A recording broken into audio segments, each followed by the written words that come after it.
እዚህ ፍራፍሬ ሀገሩ ዛሬ ነው ጥራጥሬ ግን ያው ያው ማነሱ ነው ያ በቃ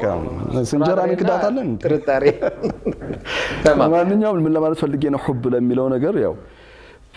እዝነት አለው ሑብ ፍቅር የሚለው ከእዝነት ጋር የተሳሰረ ነገር ነው የቁርአንን ታላቅነት ከቁርአን ምንነት አንፃር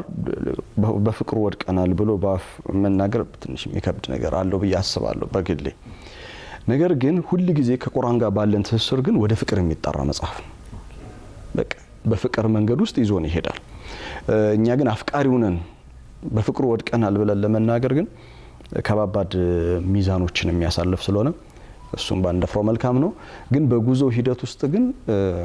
ፍቅርን ያጣጣመን ነው ባረከላሁ ፊክ ይሄን ማንሳት የፈለኩት ቀደም ወንድም ሁሴን ሲገልጽ እንደነበረው ጉዳይ ቁርአን ነው ብታወራ ስለ ቁርአን ነው ሐሳብ ብትለዋወጥ በቁርአን ነው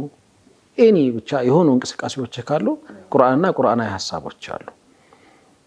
ስለዚህ በቃ ከቁርአን ጋር ያለ ፍቅር ትይዝ ነው ኦኬ በፍቅር መውደቅ ጋር ገና መያዝ ስለሚቀድም ከዛ በኋላ መውደቁ ጋር እንመጣለን ተይዛል ብለን እንወድቀሻል እሺ በዋናነት ዛሬ እንግዳችን እንድንሆን ያደረግነ ሁሌ ምሽት ላይ በጣም ውብ የሆኑ ሐሳቦችን እየሰጠህን ያለው የዘንድሮ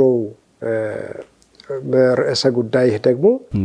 እምቢ ያለ ኮራ ላይ ያተኮረ ይሄ ወሩን ሙሉ ያስከው በጣም አንድ አንቀጽ ነው አንድ እንትን ነው ቃል ነው ግን ደግሞ ወሩን ሙሉ በዚህ ሐሳብ ላይ ይዘልቃል የሚል መረጃ ደረሰኝና እያየነውም ጭምር ነው እንዴት ነው የሚቻለው በአንድ አንቀጽ በአንድ ቃል ብቻ አንድ ወር ሙሉ ሐሳብ እየተነተሉ መዝለቅ